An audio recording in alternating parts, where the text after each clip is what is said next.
Universidad Federal, que nos ha dado magníficos resultados, y cuando haya eventos, nosotros siempre recurrimos a ellos. Es gente, en lo que nosotros cabe, a prueba de balas.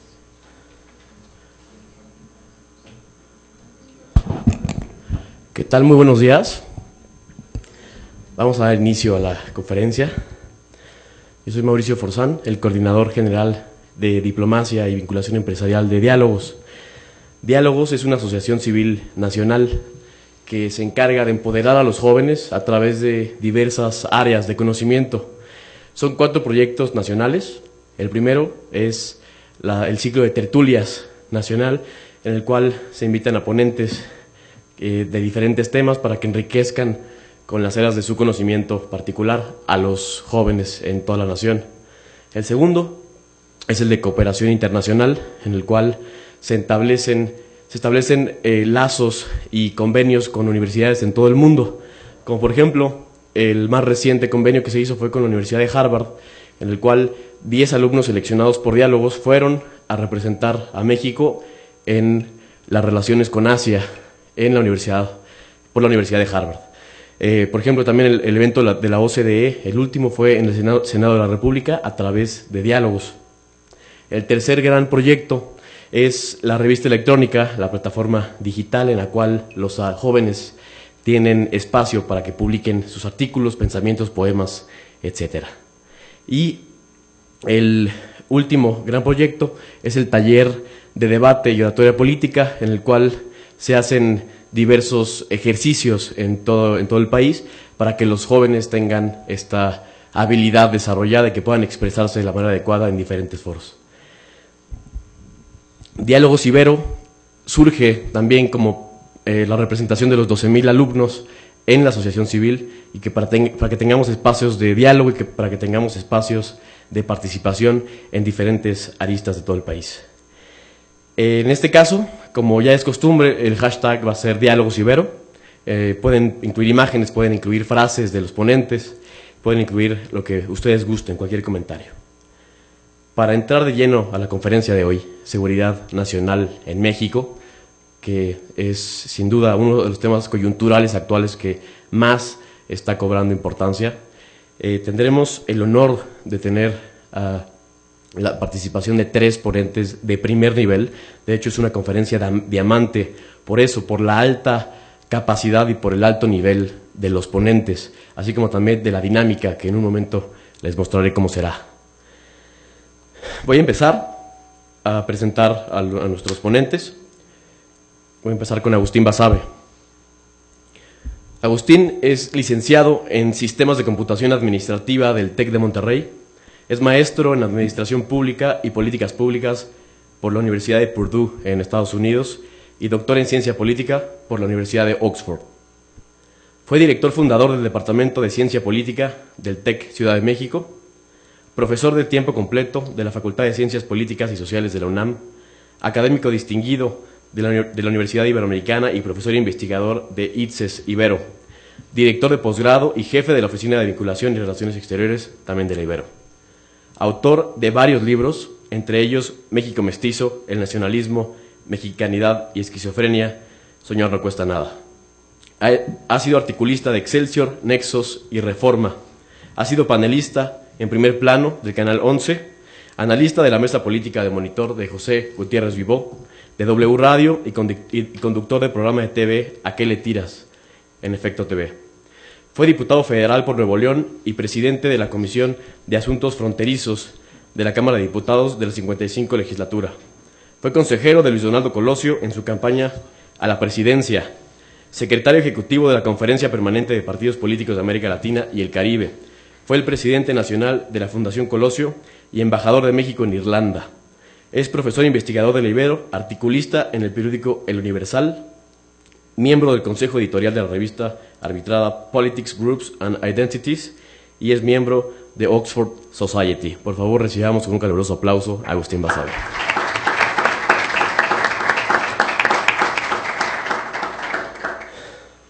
Tome nota que son las reseñas de los 3 abreviadas, son resumidas.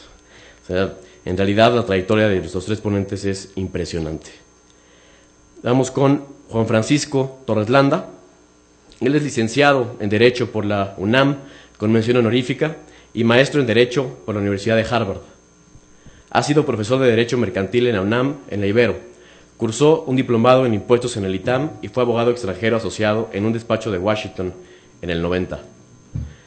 Es miembro de la Barra Internacional de Abogados, de la American Bar Association, de la Federación Interamericana de Abogados, del Club de Harvard de México, de la cual fue presidente en el 99, y de la Asociación Internacional de Negociantes de Petróleo.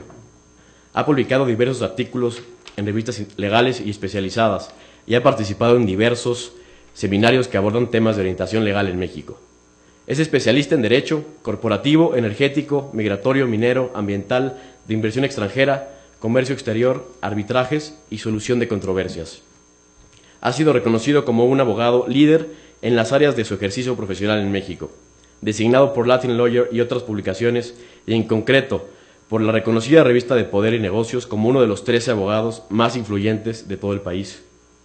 Actualmente es consejero de la Fundación México en Harvard y secretario general de México Unido contra la Delincuencia y socio de Hogan Lovells.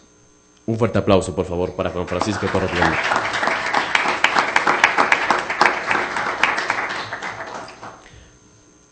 Rafael Estrada Mitchell.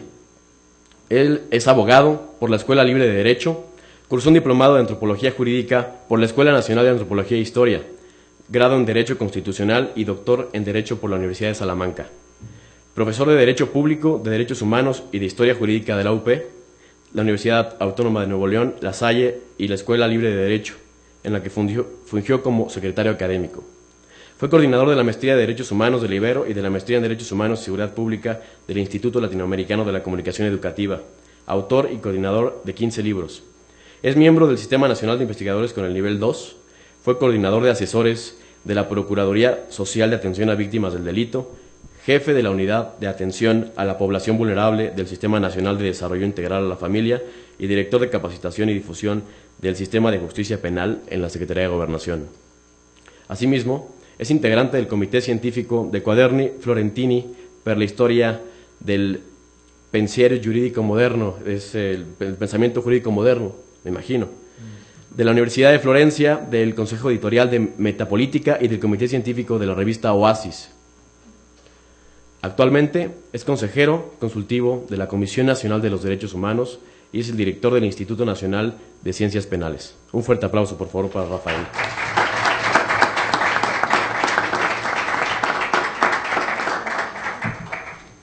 Gracias.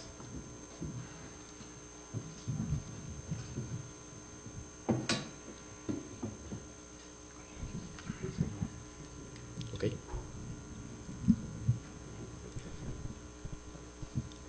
Bueno, la mecánica de la conferencia es la siguiente. Se conformará por tres aspectos principales, 3 puntos principales. El primero será la conferencia de 10 minutos de cada uno.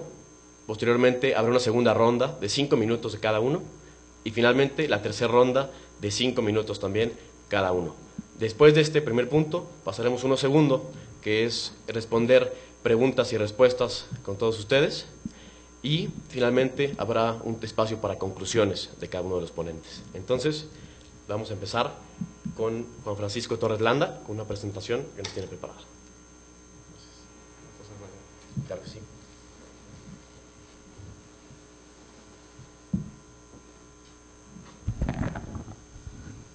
Muy buenos días, gracias por estar con nosotros en este espacio para reflexión.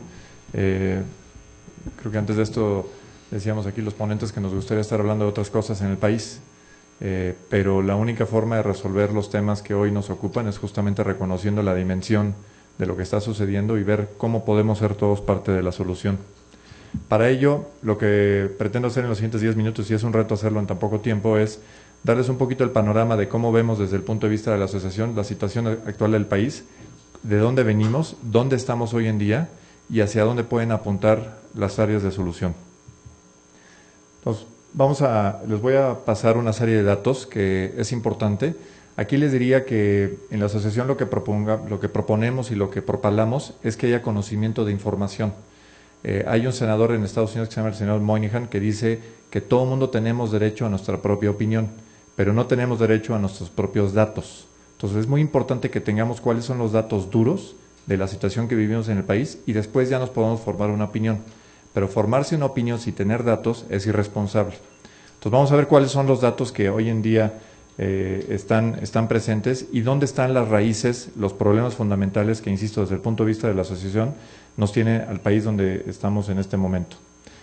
Mira, lo primero es que hay que entender cuál es el fenómeno. Se dice ahora mucho y nosotros, de hecho, la semana pasada hicimos un planteamiento formal de que debe haber un plan estratégico de combate contra la corrupción y la impunidad. Y son temas que están ahora muy en boga. Qué bueno que sea así, porque por lo menos se conoce su existencia. Llevamos años reclamando justamente estos temas de corrupción e impunidad y son temas que, claro, no son atractivos y se tratan de minimizar. ¿Por qué es tan importante esto? Veamos cuáles son las cifras que nos arrojan. Un tema es que se nos ha dicho, digamos, en fechas recientes, no es que hay una disminución de la sumatoria de los delitos. Diríamos, oye, ¿qué caray? ¿Cómo es posible que haya una disminución? Vamos a ver de dónde proviene la aseveración de que hay una disminución y cuál es la realidad de las cosas. Uno es, hay que entender, los delitos se dividen entre fuero común y fuero federal. Es decir, la mayoría de las partes, 97%, corresponden al fuero común. Es decir, es responsabilidad de los estados, en principio, atender este tipo de delitos, de actos que están sancionados penalmente. Solamente el 3% es de materia federal. Eso simplemente para que entendamos dónde están las responsabilidades de atención de este tipo de delitos. Segundo, tema muy importante es entender la diferencia entre lo que son los delitos oficialmente registrados y los delitos realmente cometidos. La diferencia entre uno y otro es lo que se conoce como cifra negra. Es decir, si yo hago la sumatoria de todos los delitos que se cometen en el país y lo comparo contra los delitos que pasan por una investigación oficial, hay un delta, una diferencia muy grande. Ese delta se llama cifra negra. Aquí vemos, por ejemplo, la estadística. Esta es estadística oficial de cómo han venido creciendo los delitos de 2006 a 2013. Y entonces vemos que hay un incremento importante. Esta es la sumatoria de los delitos oficialmente registrados y se nos dice, por ejemplo, que hay una disminución entre 2012 y 2013, lo cual nosotros no estamos de acuerdo, porque a la hora que lo sumamos con la estadística de cifra negra, el resultado es distinto y vamos a ver por qué. Aquí, por ejemplo, señalamos que la diferencia básica entre que un delito pase por una estadística oficial y por la cifra negra es que el delito no se denunció. Ese es el candado o el punto básico de por qué un delito figura en una o en otra columna. Aquí destaco, por ejemplo, que en la estadística que publicó INEGI se dice que el 65.6% de las personas que dijeron no denunciamos son por causas atribuibles a la autoridad. Entonces ahí hay un semáforo rojo de decir la autoridad tiene mucho que ver en que la cifra negra sea de esa proporción. Vamos a seguir. Otro dato que nos preocupa sobremanera es el hecho de cuál es la proporción que representan los delitos de alto impacto versus delitos, digamos, de menor impacto. Y para estos efectos hemos clasificado aquí en delitos de alto impacto robo, lesiones dolosas, homicidio doloso, secuestro, extorsión. Inclusive ahí agregamos nosotros violación. Entonces, esos son los delitos, no es que haya delitos buenos, pero estas conductas en particular lesionan más gravemente el tejido social, el impacto familiar y la propia víctima. Tienen un impacto mucho más severo que, por ejemplo, alguien que comete un fraude, ¿no? Por establecer una diferencia. Lo que vemos muy grave en cuanto a delitos de alto impacto es que la proporción de estos delitos en la sumatoria total ha venido creciendo, es decir, cada vez nos estamos volviendo una sociedad en que los delitos de alto impacto representan un mayor porcentaje del total de los delitos que se cometen en el país. ¿Okay? De hecho, insisto, la proporción se fue creciendo. Ahí resaltamos un dato. Tan solo en 2 años, de 2011 a 2013, los registros oficiales de extorsiones reflejaron un aumento del 82.6% y son delitos registrados, cuando sabemos que extorsión es uno de los delitos con la mayor de las proporciones de cifra negra. ¿Okay? Vamos a ver qué pasa en materia de secuestros. En materia de secuestros se dice ahí, de 2006 a 2013 se registraron ante el Ministerio Público, es decir, oficialmente, el número que está ahí de delitos, de secuestro, ¿no? Y sin embargo podemos ver que dentro de la cifra oficial ese delito aumentó en 231% en la cifra oficial. Ahora, si me voy a la ENVIPE, que es la encuesta de victimización que publica INEGI, y comparo los 2 últimos años, el número real de delitos de secuestro, en el caso del último año son 131.946 secuestros. Es decir, es una cifra espectacularmente mayor a lo que sería el registro oficial. Entonces, si yo tomo el registro oficial, que es la línea que está acá abajo, y la comparo con los 130.946, me da que la cifra negra de secuestros en México es del 98.7%. Las autoridades nos dicen, oye, ese dato de INEGI está mal, no pueden ser 130.946. Nuestra respuesta es, ¿qué margen de error quieres en la encuesta? ¿10%? ¿20%? ¿50%? Te voy a dar un 50% de ventaja para que abatamos la cifra oficial de registro. Son 50,000 secuestros, 60 y tantos mil para ser precisos. ¿Te parecen pocos? O sea, con ese margen de error, ¿tú crees que la cifra sigue siendo aceptable? Por supuesto que no. E insisto, la cifra negra es de una dimensión que es totalmente inaceptable. Porque eso quiere decir que ese número de secuestros, el 98.7, ¿cuál es el común denominador? No se castigaron, no se investigaron, no pasaron por una oficina, no hubo la presencia estatal en la investigación o sanción de esos casos. Es decir, son fuente directa de la impunidad. Se viola la ley, no se sanciona la conducta. Este dato también es importante porque muchas veces nos dice, bueno, lo que pasa es que el tema está totalmente focalizado en algunos lugares, no exageren, no está tan mal el problema, no sé por qué quieren levantar tanto polvo. Muy bien, vamos a ver, entonces aquí está la estadística oficial de dónde está en materia de secuestro el lugar de las 32 entidades federativas, conforme a datos oficiales de ellos, esto no cuenta cifra negra. La cifra negra la podríamos agregar en el estudio ENVIPE, que sí lo desagrega a nivel de entidad federativa. Le recomiendo la lectura de la ENVIPE y el trabajo que hace INEGI es un trabajo formidable, es un trabajo que inclusive muchos de los expertos nos han dicho que no existe otro levantamiento de esa envergadura y de esa calidad en ningún lugar del mundo. O sea, tenemos un trabajo de INEGI que es envidiable en ese sentido. Pero aquí yo les diría, bueno, si esto estuviera focalizado, digamos, geográficamente o que no hubiera posibilidad alguna de cambios, entonces diría uno, las políticas públicas y la actitud de las autoridades no tendría por qué tener una repercusión.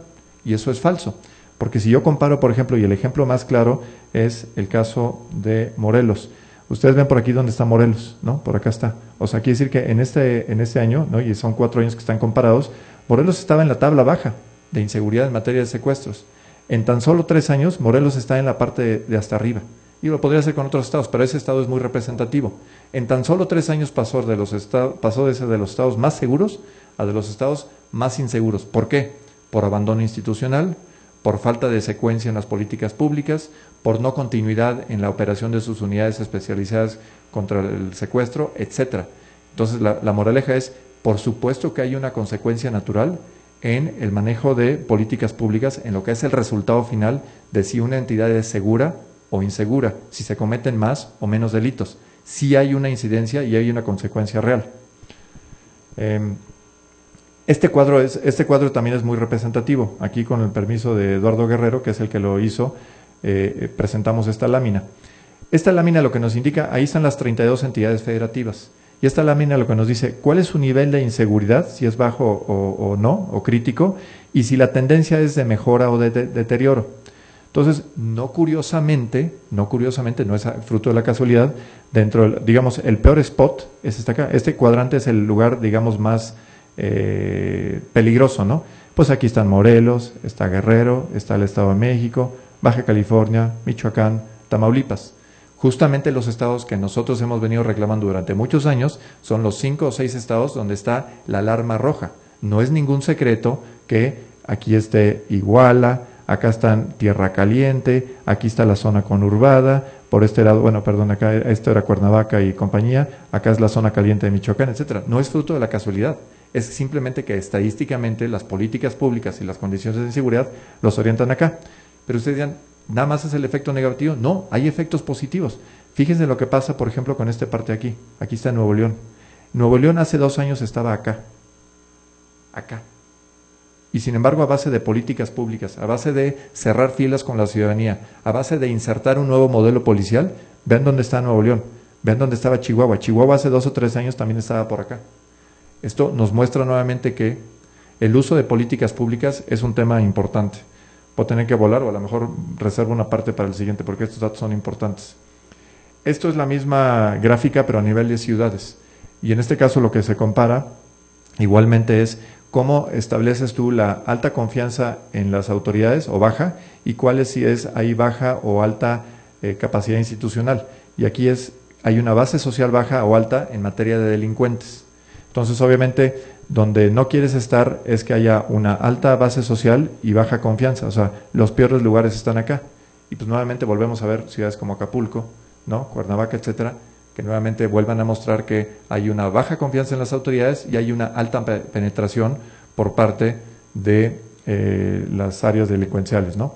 Lo mismo podemos decir a nivel municipal. A nivel municipal, esta es una gráfica que nos dice dónde están los lugares donde hay mayor violencia. Y esto lo que te dice es que hay una directa relación entre las actitudes de los políticos, actitud de las autoridades y de la ciudadanía en ver dónde está focalizado. Si se fijan, es un mosaico, no hay un solo lugar. Bueno sería decir, bueno, nada más está en un solo lugar y ahí tenemos que echar todas las baterías. No, lo que nos dice es, si se pierde la secuela, los problemas van a surgir. Esta es una gráfica que nos indica a nivel mundial nuestro país está muy mal calificado en materia de paz. O sea, no somos un país pacífico, somos un país violento por comparativa internacional. Si lo comparamos a nivel nacional, también es cierto que es un mosaico. Hay estados que son sumamente violentos y hay otros estados que no lo son. Y el hecho de que estén cerca no necesariamente los contamina directamente. Genera riesgos, pero no es condición absoluta. Si no vuelvo al mismo, es un tema de políticas públicas. ¿Paro ahí? Bueno, voy a parar, me quedo pendiente con el resto. A lo mejor en la siguiente etapa le sigo con lo que me viene.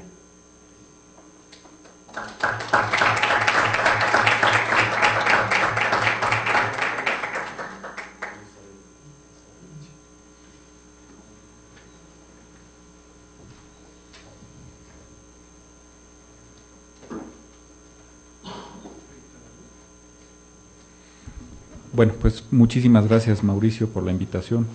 Muchas gracias a la Ibero, siempre tan querida. Muchas gracias a San Ignacio de Loyola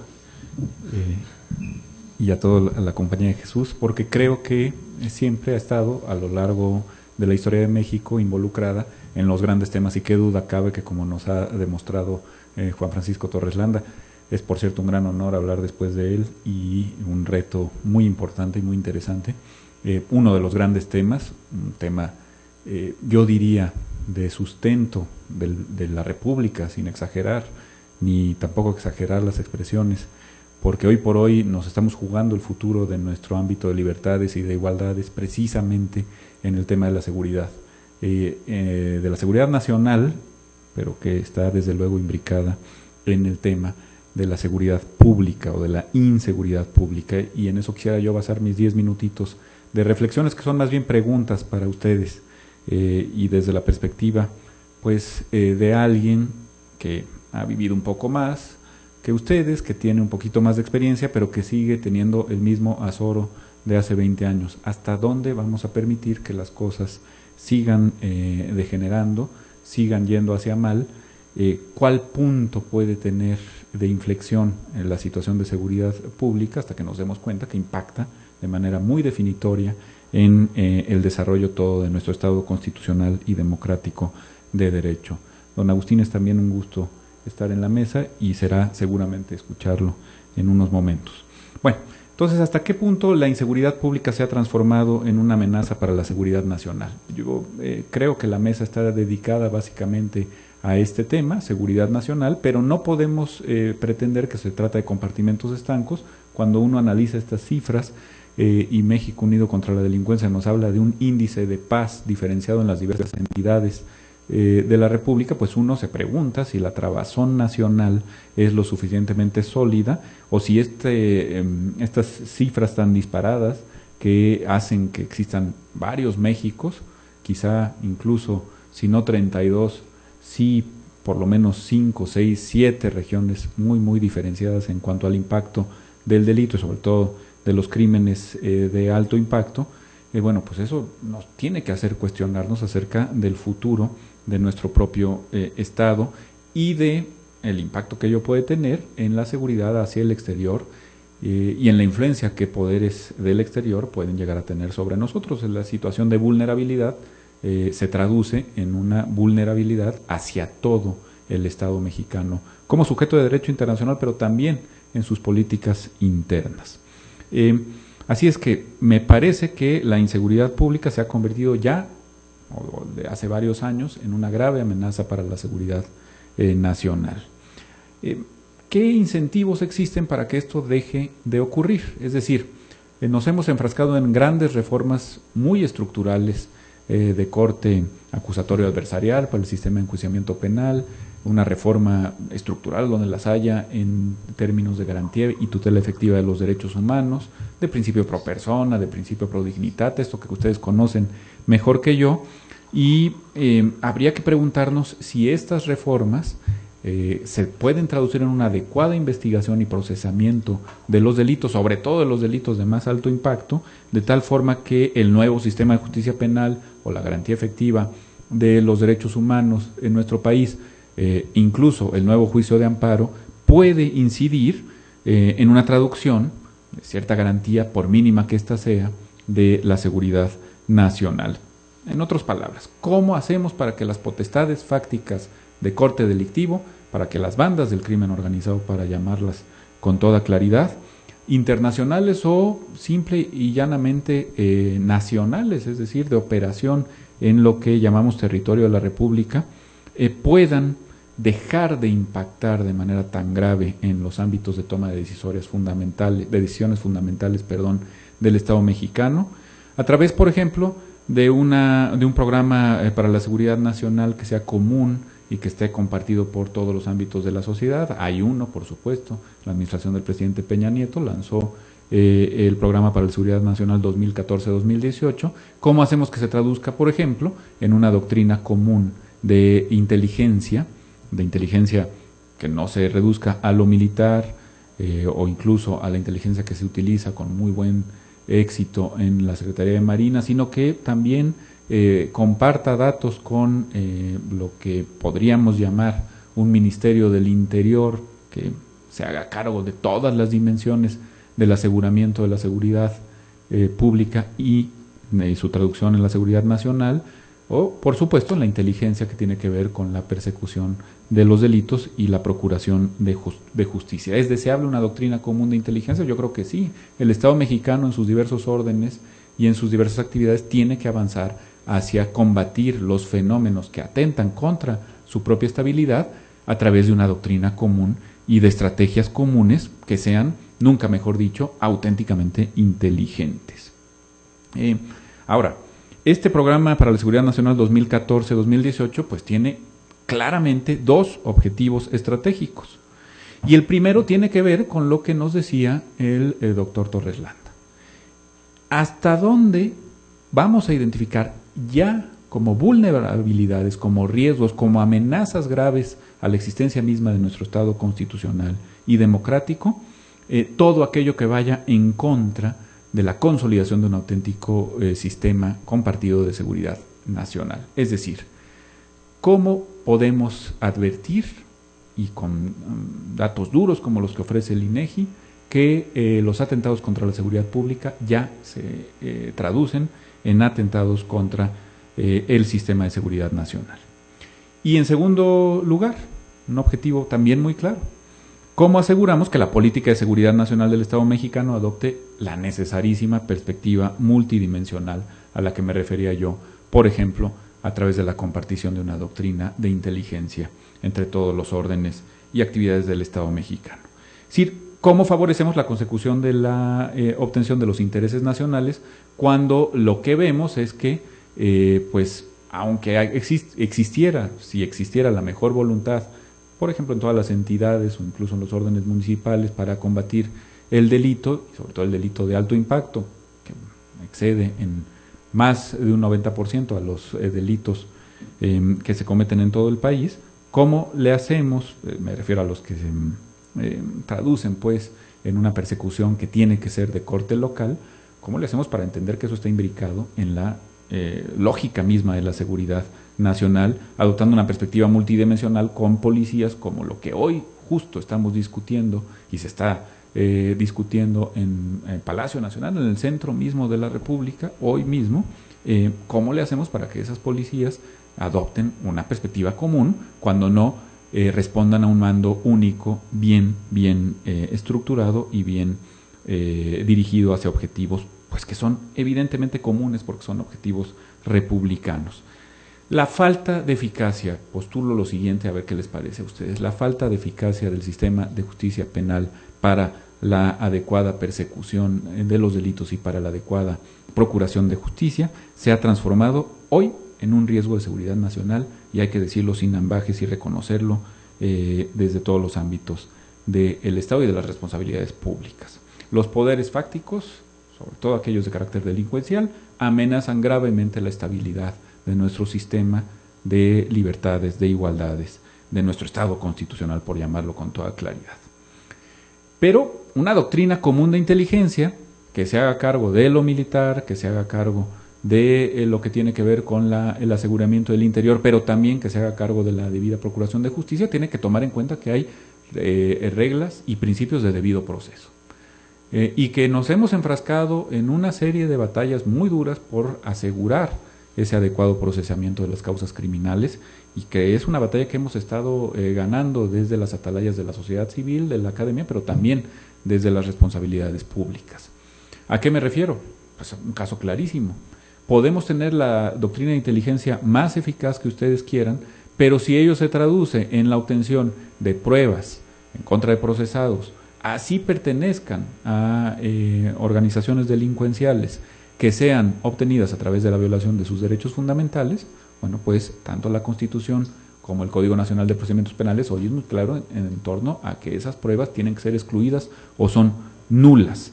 No podemos pretender que a través de la creación de víctimas del indebido procesamiento estamos resarciendo los derechos de las víctimas de las conductas delincuenciales. Y bueno, por último, para terminar con estos 10 minutos, preguntarnos también muy claramente si una doctrina responsable de seguridad nacional tiene que hacerse cargo de evitar los datos que son hoy por hoy con mayor claridad causantes de delitos, sobre todo de delitos de alto impacto.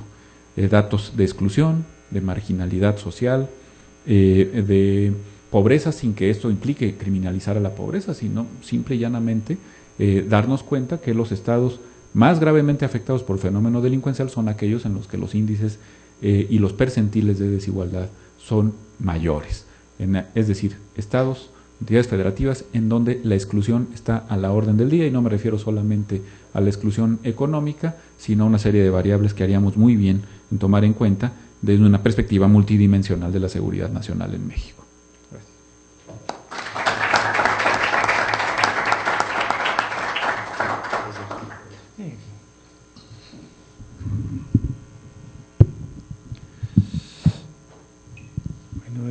Agradezco la invitación, pese a que cuando me la formuló Mauricio le dije que no sabía por qué me invitaba. Yo no soy jurista, soy politólogo y no soy especialista en cuestiones ni de seguridad nacional ni de seguridad pública, pero me dijo, no, me interesa el punto de vista de la ciencia política y del análisis político sobre lo que está pasando. Bueno, pues eso es lo que les voy a dar. El origen de la crisis de inseguridad y de violencia que vive el país está, no las raíces, no las raíces más profundas, sino el origen, el detonador, está en el sexenio pasado. Empieza en ese sexenio del 2006 al 2012, lo comentaba con Torres Landa antes de que empezáramos este foro, cuando el entonces presidente Felipe Calderón, urgido de legitimidad, decide usar como instrumento para legitimarse lo que él bautizó, aunque después lo quiso negar, como la guerra contra el narcotráfico. Fue una decisión tremendamente irresponsable, a mi juicio, y de repercusiones que aún padecemos y vamos a seguir padeciendo por mucho tiempo. Claro, una decisión fácil, ¿no? Siempre es fácil dar órdenes a las Fuerzas Armadas. El comandante en jefe de las Fuerzas Armadas a eso se dedica, eso debe hacer con ellas, les da órdenes y ellas obedecen. Pero se hizo sin una preparación, sin una planeación, sin un conocimiento claro, sin un diagnóstico del problema. Hay un símil que no por manido es menos cierto y útil, que es el de la persona que llega a su casa después de muchos años de no estar ahí y se encuentra que está infestada de avispas y en lugar de llamar a los expertos fumigadores, ¿no?, que van a llegar y van a planear y van a decir, le van a poner unos trajes de protección a la familia, le van a decir háganse la casa y van a empezar por una zona en partir de la casa primero y luego van por otra y con mucho cuidado. El dueño de la casa llega, toma un palo y empieza a agarrar a palazos a las avispas, ¿no?, a los nidos de avispas. Eso fue lo que hizo Calderón, exactamente eso fue lo que hizo. Y lo que pasó pues fue que al momento en que se empieza a frenar el flujo, el tráfico de drogas, porque esa es otra de las estrategias, fue vamos a parar el tráfico de drogas, y eso tiene que ver también con acuerdos con Estados Unidos, vamos a parar el tráfico de drogas, vamos a detenerlas, se genera otro problema que es, bueno, si te voy a atacar y te voy a impedir que hagas tu negocio y que sigas vendiendo la droga o traficándola hacia Estados Unidos, pues entonces te voy a obligar a que te diversifiques, porque vas a tener problemas de flujo de efectivo y vas a tener que empezar a secuestrar y a extorsionar y hacer otro tipo de delitos simples, entre comillas, que antes no hacías porque no los necesitabas. Bueno, eso creo que ya lo sabemos todos, no estoy diciendo nada nuevo. Se genera también el descabezamiento de los grandes cárteles, se proliferan los cartelitos, si me valen la expresión, las organizaciones más pequeñas de criminalidad desorganizada, también, si me valen la expresión, en donde pues no hay ni sentido estratégico, ni visión, ni capacidad de negociación siquiera, porque siempre ha habido negociaciones. Esta es otra de las grandes hipocresías del Estado mexicano. Es decir, nunca, no se va a negociar, no se va a hablar, con los criminales no se va a hablar, los vamos a atacar y los vamos a... Eso no es cierto, eso no pasa en ninguna parte del mundo, no pasa ni siquiera en las guerras, de verdad, no en las guerras contra el narcotráfico, en las guerras de verdad hay corredores, hay treguas, hay diálogos, hay negociaciones. Bueno, por supuesto que había, hubo, hay y habrá negociaciones con los criminales. Las había en el anterior régimen, en el antiguo régimen, el régimen priista, bajo un entendimiento muy claro, era te voy a dejar pasar, te voy a decir cuáles son tus rutas, cuáles son tus zonas de influencia, nada más hay dos reglas, de este lado de la frontera no me dejes ni droga ni sangre, entonces pásale, véndela, pero aquí ni violencia, ni me vendes, ni narcomenudeo. Bueno, se rompieron esas reglas.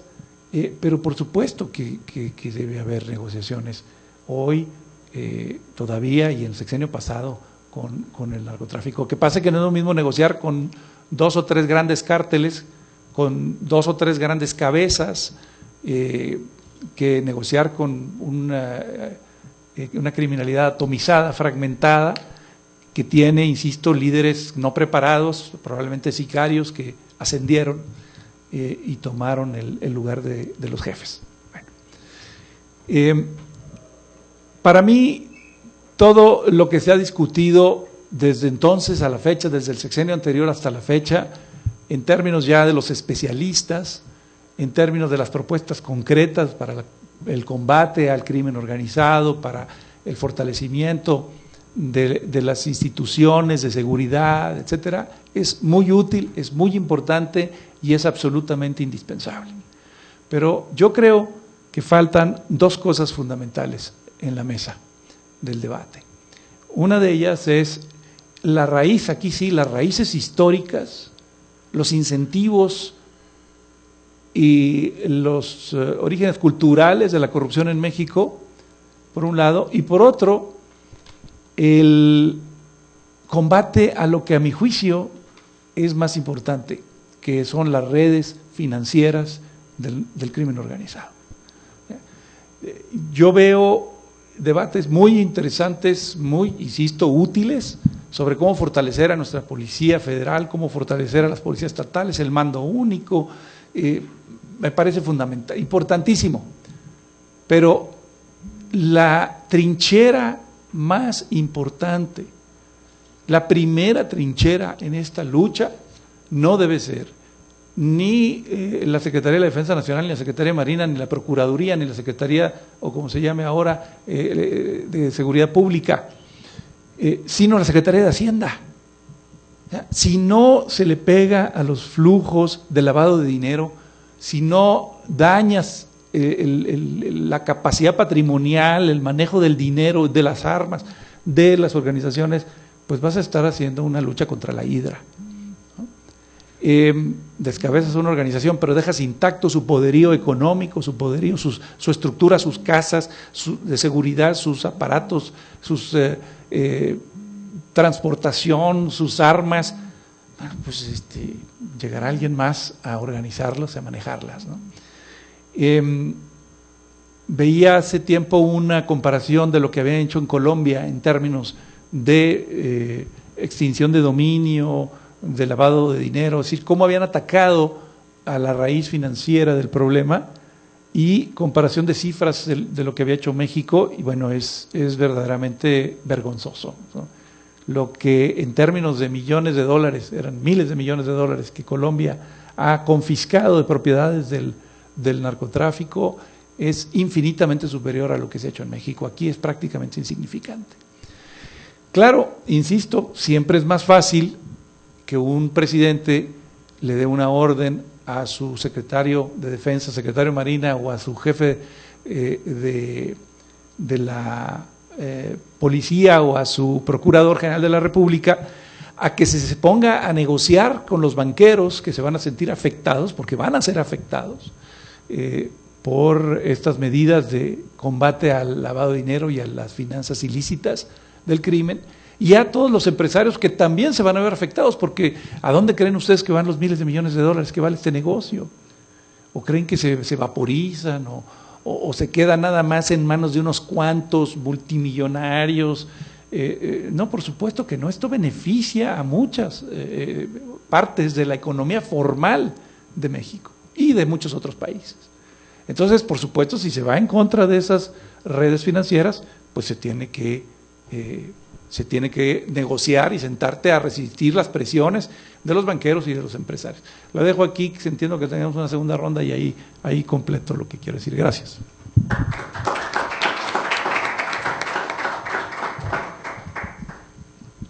Bien, terminamos la primera ronda, vamos a pasar a la segunda. Recuerden que todo el evento, toda la conferencia se va a grabar y vamos a tenerla en línea próximamente en un canal de YouTube de Diálogos para que lo puedan sintonizar. Entonces, Juan Francisco, cuando tú quieras empezar, ¿vas a utilizar nuevamente?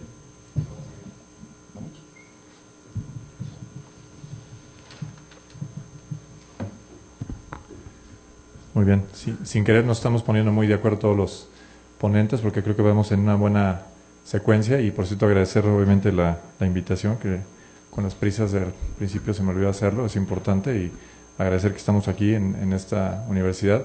También otro mensaje importante es que cuando uno se dirige a los alumnos, uno siempre, una frase trillada es que uno está abonando al futuro del país. Yo creo que en este caso no estamos abonando al futuro, estamos abonando al presente del país. Es muy importante que los estudiantes no vean esto como una tarea futura, sino como una tarea presente. Déjenme les doy otros datos. Esta gráfica resume muy bien el tema que les decía yo de impunidad. Esta es la gráfica donde señala, y aquí ven el tamaño del problema. Estos son los delitos cometidos en el país, ¿no?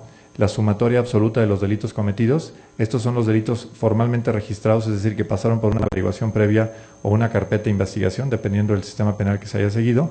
Estos son las consignaciones que se realizaron, y estos son los delitos que eventualmente cayeron en una sentencia definitiva. Entonces, el nivel de la impunidad total en el país es del 99.7%. De ese tamaño es el problema de, este es el número de delitos cometidos, este es el número de delitos que realmente se sancionaron. Creo que está muy claro el nivel del reto que tenemos, ¿no? Ahora bien, vamos a empezar a ver entonces cómo está esto de la incidencia delictiva y dónde se presentan más. Aquí algo que nos preocupa sobremanera es que cuando veo yo la división entre cómo se cometen los delitos en industria, servicios, comercio, etcétera, e inclusive a nivel poblacional, se ha dado algo que nosotros llamamos la democratización del delito. Es decir, ya no existen fronteras ni zonas en actividad económica, en estratos sociales o geográficos, donde digan, bueno, los delitos se concentraron nada más en cierto tipo de lugares, etcétera, sino que esto se ha democratizado. Algo que obviamente repugna a la inteligencia hablar de una democratización del delito, pero esa es la realidad. Todos estamos expuestos porque no está simplemente segmentado a un área económica, a un estrato social o un área geográfica. Esto es parejo. Y la estadística, insisto, no nos deja mentir. Aquí están todas las cifras que vienen de las distintas encuestas de victimización de INEGI que nos muestran justamente la incidencia delictiva en todos los sectores económicos. Ahora, ¿cuáles son las consecuencias? ¿Qué es lo que está pasando en el país a raíz de esta ola de violencia y esta ola de inseguridad? Pues lo que está pasando literalmente es que nuestra calidad de vida, salud y capacidad está siendo mermada. Eso es lo que está pasando. O sea, hay una afectación directa en la calidad de vida del mexicano. Segundo es que el tema económico, porque muchos se nos dicen, no, es que ustedes están preocupados por la seguridad, pero la economía está fuerte, la economía, los factores macroeconómicos van muy bien y no tenemos nada de qué preocuparnos. Y eso es falso, estamos empezando a ver incidencias aún, ya no digamos en microeconomía, sino incidencias en algunos temas de macroeconomía, sobre todo de los grandes corporativos que están empezando a sufrir por la delincuencia y por la violencia.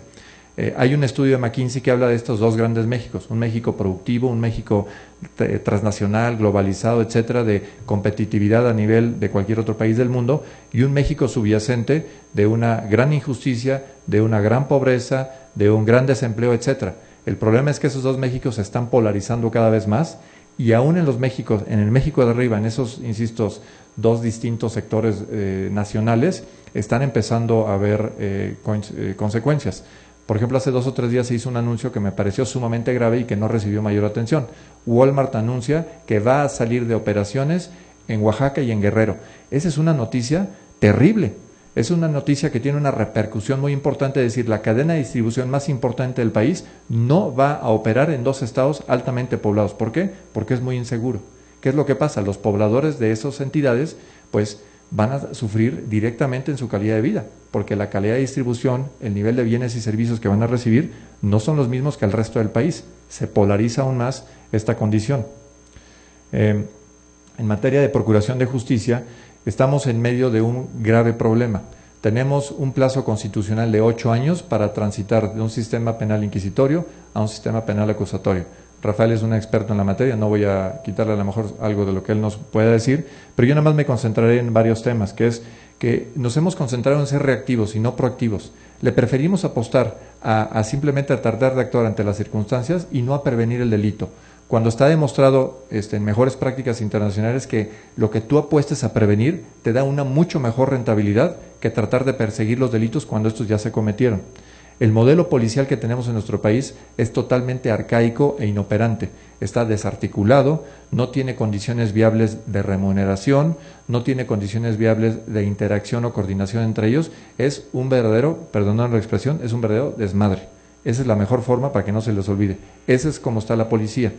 Ahora bien, ¿cuál es lo preocupante de esa operación de la policía? Que no está preparada para entrar a este sistema penal acusatorio. Cuando el eslabón primario y quizá el más importante de funcionamiento de ese sistema penal es la policía. Pero en nuestro país, por alguna razón, nos gusta empezar al revés. Entonces empezamos a capacitar a jueces, después algo de recursos se han dedicado a capacitar a agentes del Ministerio Público y a las policías no las hemos capacitado. Lo que va a pasar es que el acervo probatorio que se requiere para consignar a una persona no va a estar ahí. Entonces no vamos a poder trabajar y generar una condición de seguridad porque la presunción de inocencia ahora sí vale, pero vale para el efecto de que un juez va a tener que desterrar, y ya lo dijo Rafael, todas las pruebas mal habidas van a estar fuera del procedimiento. Entonces no van a poder acusar a quienes tengan una presunta responsabilidad. Y ya no hay un mini juicio ante el Ministerio Público, ahora el juicio se da ante el juez, con los ojos abiertos y la visibilidad de lo que está sucediendo. Me voy a quedar en esta lámina porque ya se me volvió a acabar el tiempo, pero esta es una lámina que nos deja ver dónde están los estados en materia de implementación del sistema penal acusatorio. Entonces, nos quedan básicamente 18 meses, o sea, en junio de 2016 este sistema tiene que estar en plena operación y hoy en día solamente hay 3 estados que en teoría, tienen en operación total el sistema penal acusatorio. Y digo en teoría porque curiosamente aquí están Morelos y el Estado de México, que son un desastre en materia de impartición de justicia. Pero vean dónde están todos los demás estados. Esto se llama irresponsabilidad y falta de dedicación a tareas fundamentales. Desde que salió este plazo de 8 años, nosotros reclamamos, no es lógico que les den 8 años, porque lo que va a pasar es que lo van a dejar hasta el último momento, y no nos equivocamos, faltan 18 meses. Vean el rezago que tenemos aquí. Todas estas entidades no están al día, no están preparadas, pero en 2 años, en 18 meses, entra en vigor sí por sí. ¿Cómo vamos a estar los ciudadanos ante esta situación? Les sigo en mi siguiente presentación.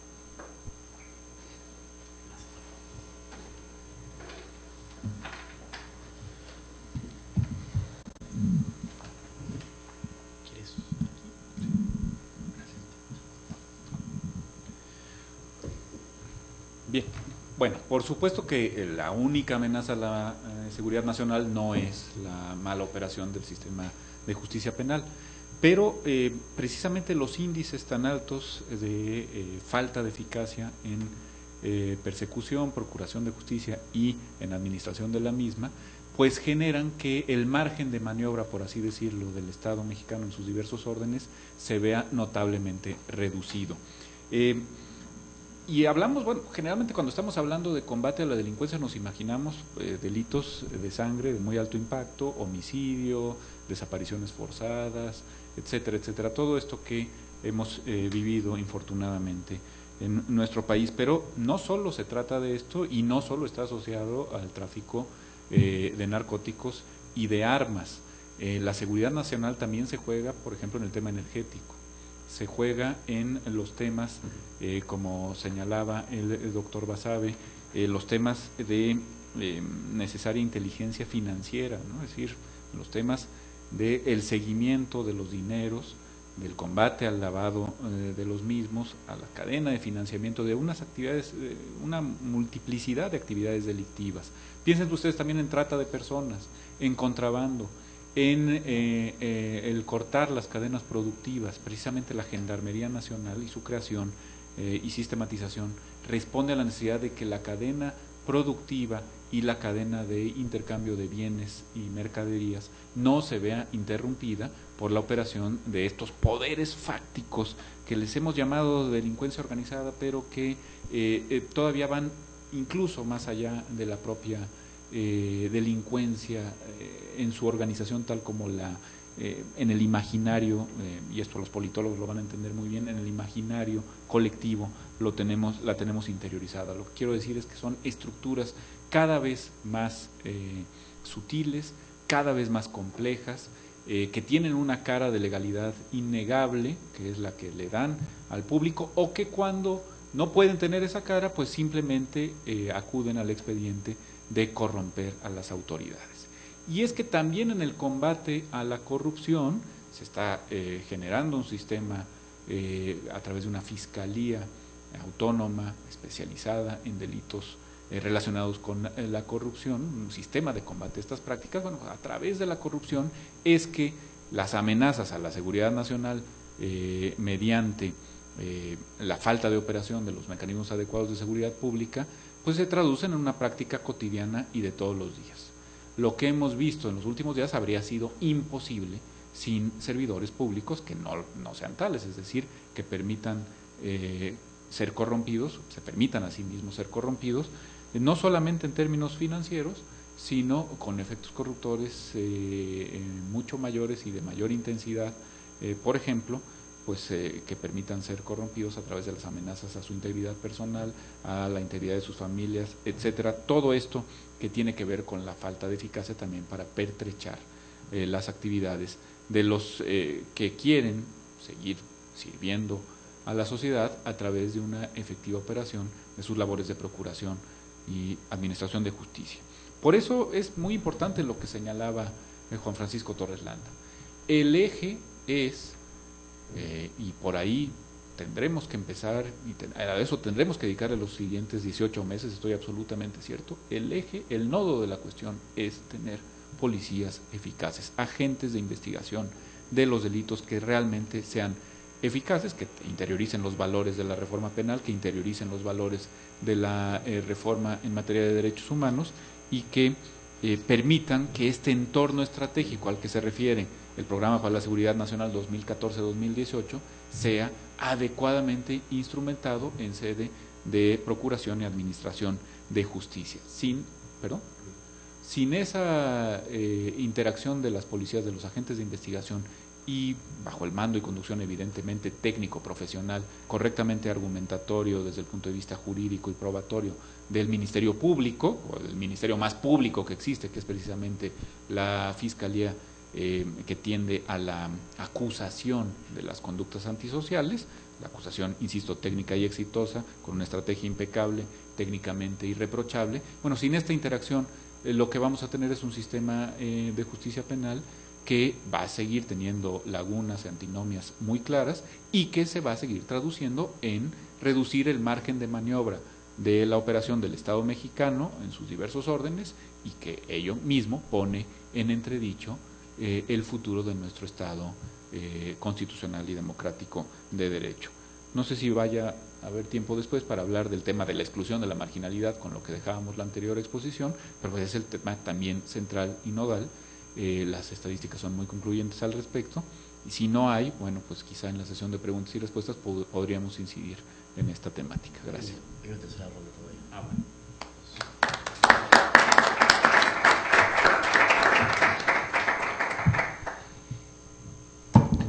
Retomo el hilo de mi primera intervención. Decía que a raíz de esta política de combate, de guerra, le llamó el entonces presidente Calderón, contra el narcotráfico, se generó este problema de diversificación de la criminalidad, la conflictividad o la dificultad en la negociación con los propios criminales, que insisto, existe, se diga lo que se diga, como también existe, dicho sea de paso, en Estados Unidos.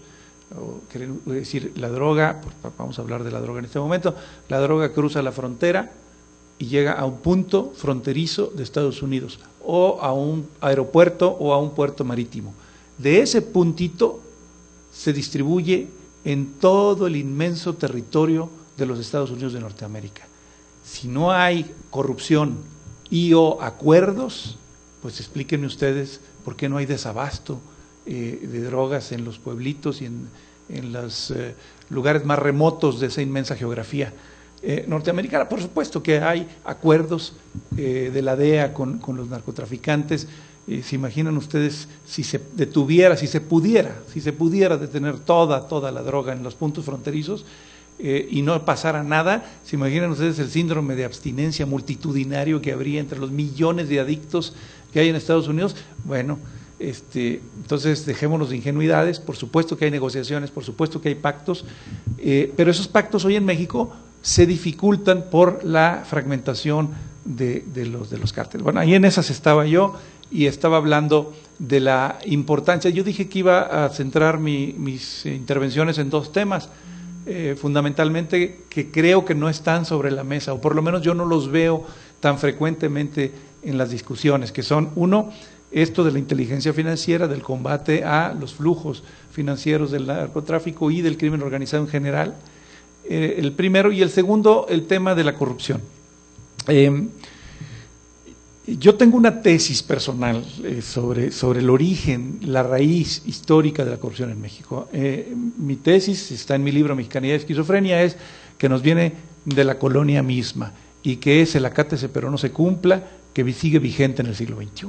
La proclividad del Imperio Español de poner la norma muy lejos de la realidad y la tendencia natural a llenar esa brecha tan grande entre norma y realidad con códigos de reglas no escritas, que son los que realmente se cumplen en este país. Si, a diferencia del Imperio Británico, el Imperio Español regulaba sus colonias desde Madrid, con además una normatividad minuciosa, en la más absoluta ignorancia de lo que ocurría y lo que había en esas colonias, pues evidentemente la norma quedaba muy lejos de la realidad. Bueno, eso nosotros lo hemos sublimado durante 5 siglos y lo tenemos vigente en México de hoy. Cuando se oye en México el cliché en México no hay que cambiar las leyes, hay que cumplirlas. En México no hay que hacer nuevas leyes, hay que cumplir las que tenemos. Las que tenemos son muy buenas, no es cierto. Eso no es cierto, perdón. Y aquí estoy rodeado de juristas y me meto en terreno pantanoso, pero perdón, yo fui diputado y fui legislador. Tenemos vicios de legislación, tenemos un vicio de origen de legislación.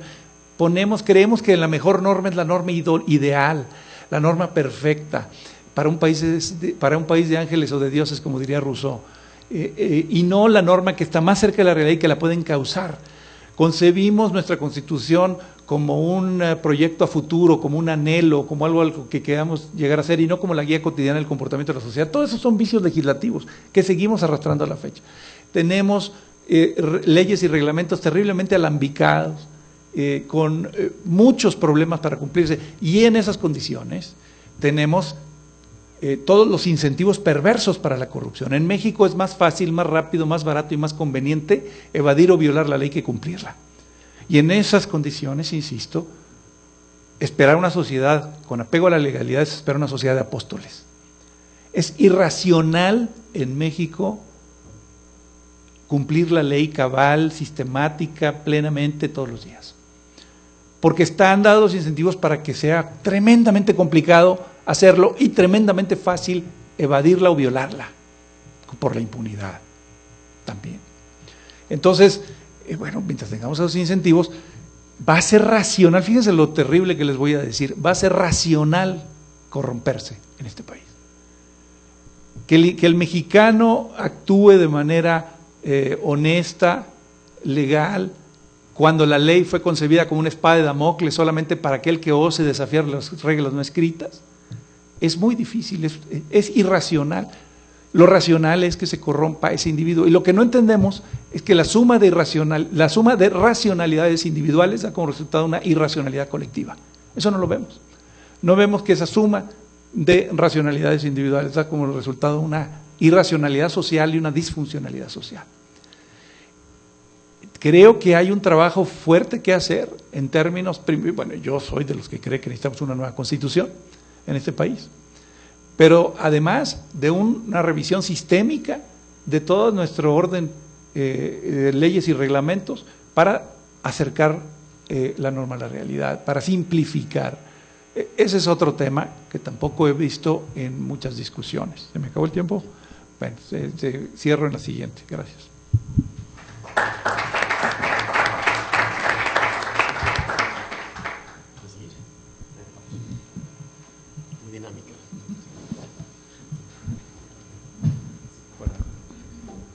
Creo que es la última vez que hacemos este rol, pero bueno, yo me quiero apoyar en lo que les traje porque quiero estar seguro de que tengan todo el acervo que estábamos preparando, ¿no? Esta lámina simplemente decir que efectivamente estamos rodeados de un sistema donde hay violencia y delincuencia, corrupción rampante, una enorme desconfianza por lo que hacen nuestras autoridades, genera una impunidad que para nosotros es el cáncer que está corroyendo al país, y por lo mismo no tenemos una ciudadanía, quizá por las razones históricas que dice Agustín, que no esté apegada a una cultura de legalidad. Entonces, lo que estamos pensando ahora, ¿qué pasó ahora recientemente? Tenemos los ejemplos de Tlatlaya y de Iguala, que son eventos que realmente vienen a traumatizar y a poner de manifiesto que el problema que estamos viviendo rebasa inclusive la imaginación de lo que puede llegar a ser la violencia y la complicidad de autoridades.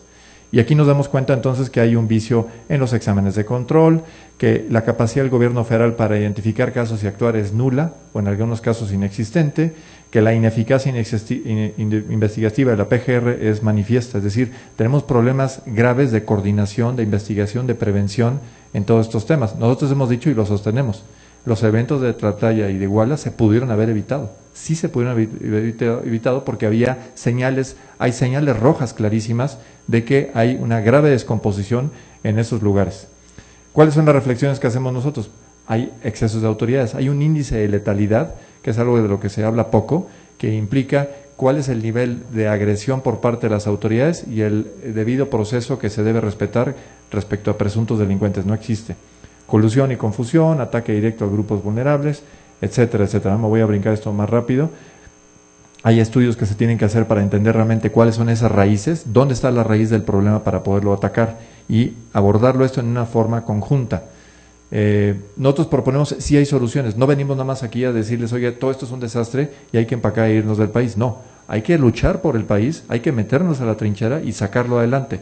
¿Cómo lo vamos a sacar adelante? Primero, abonando una cultura de legalidad. Esto quiere decir trabajar desde las raíces, en las escuelas, en las casas, en las oficinas de gobierno, etcétera, donde el respeto a la ley debe ser absoluto.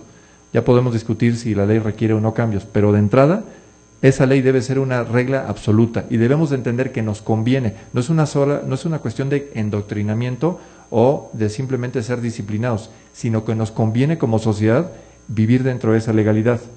Tenemos que rescatar espacios públicos. Una buena parte de la legalidad se cuece fuera de la casa, porque no hay esos espacios donde debe uno propalar que haya esa convivencia sana entre la comunidad. Aquí está lo que sucedía antes, este es un espacio recuperado por la comunidad. Ahí hay deporte, hay orden, hay disciplina, hay sanciones para los que no jueguen bien, etcétera.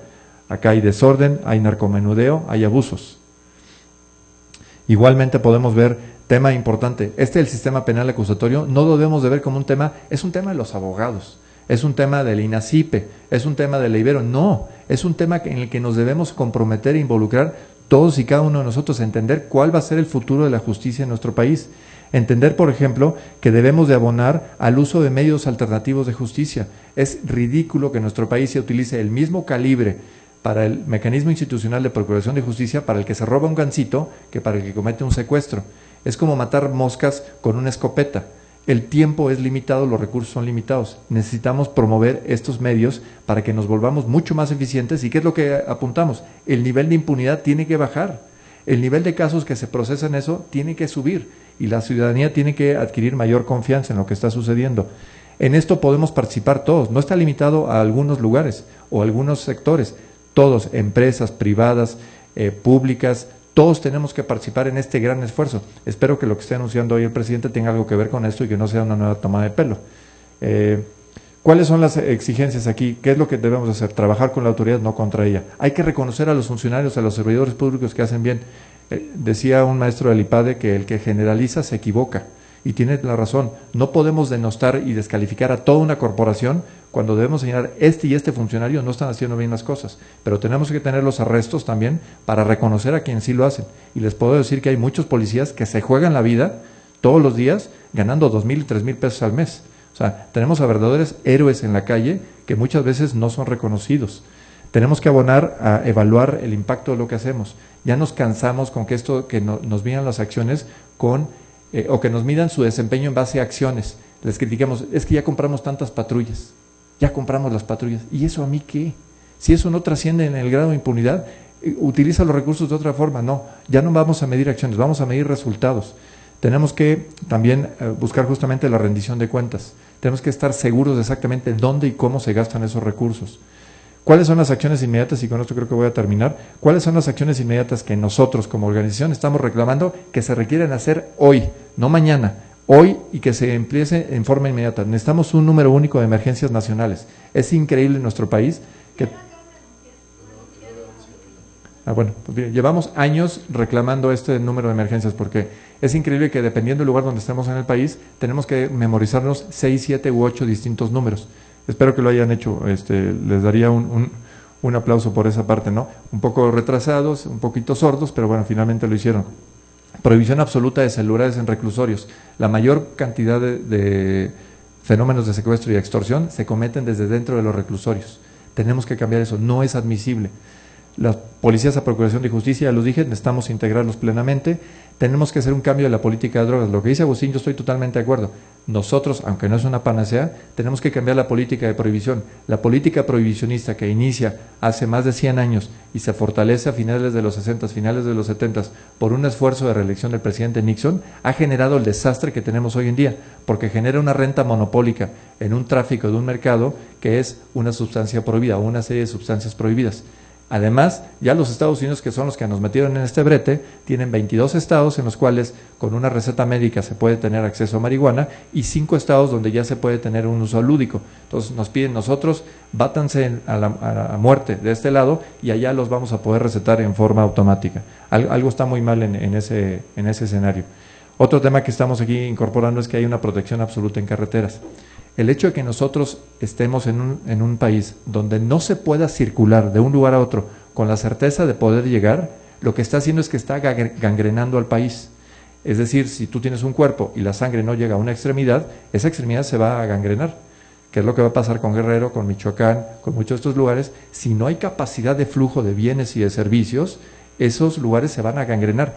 ¿Quiénes creen que se benefician con esa enfermedad? La delincuencia hace suyo y toma el monopolio de actividades que son estatales y ahora las desempeña alguien que no reconoce la Constitución, pero que de facto ejerce el poder ahí. Hasta ahí me quedo, creo que ya me volé el tiempo, pero cumplí con llegar hasta la última lámina, básicamente.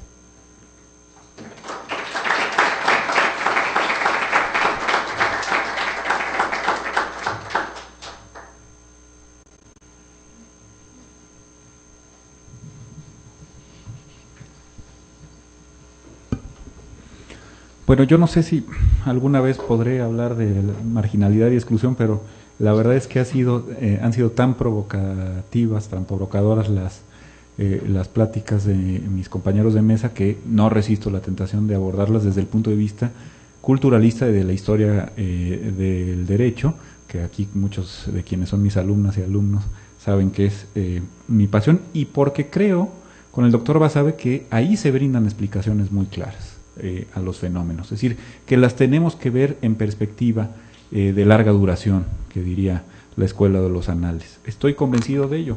Y sí es cierto, el hecho de que nuestras leyes hayan sido siempre lejanas a nuestras particularidades, a nuestras especificidades, ha provocado que sintamos un cierto desprecio por ellas, pero también una paradójica veneración por leyes que sabemos que, aunque absurdas e impracticables, merecen ser veneradas como si fueran una especie de símbolo patrio, ¿no? Pues no son eso, lo que tienen que ser son buenos protocolos de actuación para el establecimiento de auténticas condiciones de libertad, de justicia, de igualdad, etcétera, ¿no?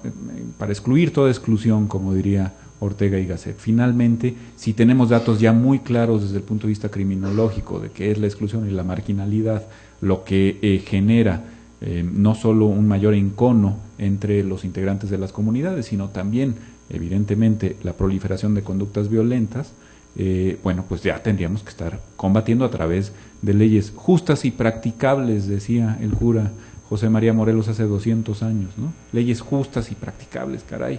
No parece tan difícil, ¿no? Ya tendríamos que estar combatiendo de conformidad con nuestras coyunturas, con nuestras especificidades, con el carácter de sus habitantes, decía el propio Morelos, las condiciones que impiden la generación de una cultura de paz, una cultura no tanto de legalidad, porque yo aquí querría decir una cosa, es decir, cumplir leyes absurdas es tan absurdo como cumplir leyes razonables, ¿no? Si yo cumplo una ley atroz, vamos a poner ejemplos muy sintomáticos y muy extremos, si yo cumplo las leyes de Nuremberg, pues estoy cometiendo delitos contra la humanidad por el propio cumplimiento de esa letra, ¿no? Pero sí que tengo que tener la conciencia de que las leyes que hagan, no decían en las Cortes de Cádiz, ya no un favorito desde Madrid, ¿no? Sino un Congreso que está al tanto de las especificidades de cada uno de los puntos de la monarquía española y se ponían ahí a hablar de la nación transatlántica, etcétera. Bueno, si realmente las leyes están hechas con sensatez, con sentido de la proporción, pues ahí sí tendríamos, lejos de venerarlas, que dedicarnos a su cumplimiento y a su desarrollo, ¿no? En este sentido, el obedézcase pero no se cumpla, pues que era un recurso procesal, pues venía a recoger una realidad que, como ha mencionado el doctor Basabe, pues es muy lacerante en los pueblos de nuestro entorno. La realidad de que no nos consideramos todavía capacitados para darnos leyes proporcionadas a nuestras circunstancias y adecuadas para resolver nuestros gravísimos problemas, que son problemas estructurales. Yo creo que es para motivo de la propia seguridad nacional y garantía efectiva de la seguridad nacional, es un muy buen mensaje el que se acaba de dar justo en Palacio Nacional, en el sentido de establecer sistemas de combate a la corrupción, sistemas que pasen por la idea de que la corrupción Se puede combatir desde la perspectiva penal, pero la perspectiva penal es una última razón para el combate a la corrupción, que vale más establecer todo un sistema administrativo que realmente vaya a localizar los incentivos perversos que hacen que naveguemos en una cultura que, si bien es multisecular y quizá parezca insuperable, sí que puede tener matices en el sentido de su efectivo combate administrativo, incluso de responsabilidades políticas y por supuesto de responsabilidades criminales, sí y solo sí se abate la impunidad. No hay mejor incentivo perverso, del cual hablábamos en esta mesa, mejor incentivo perverso para la comisión de delitos que la impunidad. El hecho de que estemos, como decía el doctor Torres Landa, en índices de 99, 98, 90, vamos a conceder, como dice él, de 65% de impunidad, ya sería suficientemente grave por el incentivo que genera para la comisión de actividades delincuenciales. Y además el ejemplo es patético. Por eso el combate a la corrupción de y desde las potestades públicas es importantísimo. El ejemplo que se da, ustedes son muy jóvenes todavía para ser papás y mamás, pero el ejemplo que se da a los niños, a las niñas, cuando en el país pasa todo y no pasa nada desde el punto de vista de las responsabilidades administrativas, políticas, penales, es un ejemplo patético. Lo que queda interiorizado en nosotros, y sobre todo cuando somos como esponjitas de niños, que todo se nos queda, es, bueno, pues es que solamente una gente, o que tenga muchos valores y que por lo tanto no tenga idea de cómo conducirse prácticamente en un país como este, solamente una gente que se conduzca así va a dejar de tener lo que asociamos al llamado éxito en la vida. A nosotros nos suena escandaloso que en la tierra michoacana los chicos, los varoncitos, quieran ser sicarios, ¿no? Pistoleros del narco. Su aspiración sea esa y no ser, por ejemplo, policías en su comunidad, o bomberos, ¿no? O astronautas, con lo que soñábamos hace 35 años ser, ¿no?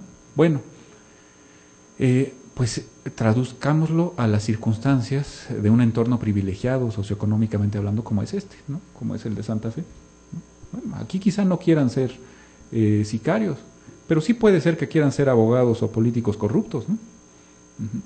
Que quieran cometer delitos de cuello blanco, que no les importe que se les incoe una causa penal o administrativa por haberse corrompido. Mientras yo resuelva mi problema para los próximos años, si el índice de impunidad es del 98%, pues tengo 98% de oportunidades de no volver a trabajar nunca en mi vida, ¿no? ¿Sí? Pues quizá no estés matando a nadie, ¿no? Pero lo que no va a llegar a los alimentos de las y los mexicanos por tu actuación corrupta es una forma de muerte y de muerte muy lenta, ¿no? Bueno, con eso.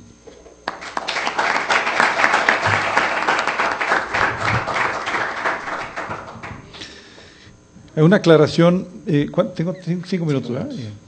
Es muy dinámico este formato que hizo Mauricio. Si no nos ponemos aquí a entumir ni nada, porque nos estamos moviendo constantemente. Bueno, decía una aclaración. En mi análisis de la corrupción en México, yo entrevero dos enfoques diferentes y inclusive contrapuntuales, que es Rational Choice y el Civic Culture. Son los dos, pero cuidado con exagerar el segundo. El presidente Peña Nieto dijo en una tristemente célebre declaración que la corrupción es un problema cultural. No, la corrupción no es un problema cultural. La corrupción tiene una inercia cultural. Ah, sí, claro, después de 5 siglos de acatar y no cumplir, de que la ley no se vuelva el referente de nuestro comportamiento, pues claro que hay una inercia cultural hacia la corrupción. Pero los incentivos son racionales y son ese entramado jurídico, institucional, que hace, como decía hace un momento, más rápido, más práctico, más fácil y más barato evadir o violar la ley que cumplirla. Esos son los incentivos y ahí está la solución. Si tú haces más fácil y más barato y más práctico, más conveniente cumplir la ley, y haces más difícil, más complicado, más tardado y más caro evadirla o violarla, la mayoría de la gente va a cambiar de actitud y de comportamiento. Va a tomar tiempo porque esa inercia ya tiene mucho tiempo y por lo tanto mucha fuerza, pero se va a cambiar. No hay nada congénito, no hay nada cultural en términos de que no sea reversible. Eso hay que aclararlo. Pero bueno, hablaba yo de la corrupción y de estas raíces de la corrupción, porque creo que cuando llega este nuevo tipo de corrupción, esta corrupción criminal, del crimen organizado, pues de alguna manera los jinetes del apocalipsis en México se montaron en caballos ensillados. Es decir, ya estaba el sedimento de la corrupción.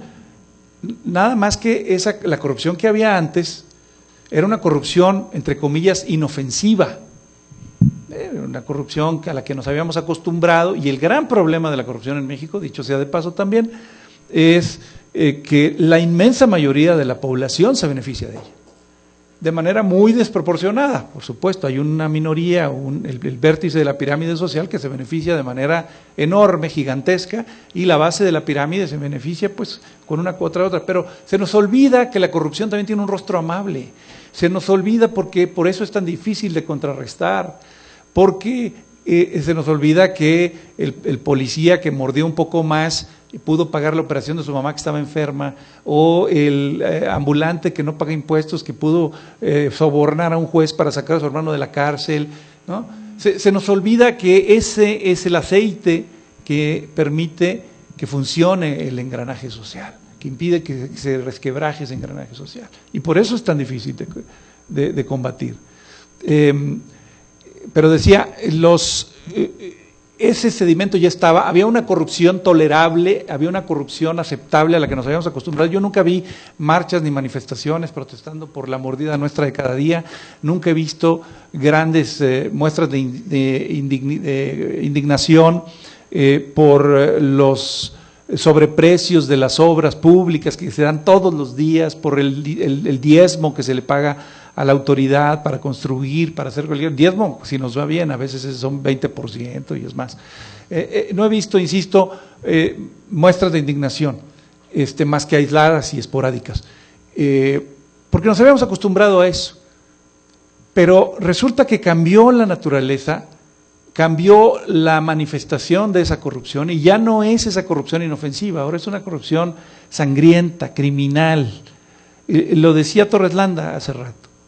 No es lo mismo no me acuerdo qué ejemplo usaste, pero hacías la metáfora de la mosca, de matar una mosca con escopetas.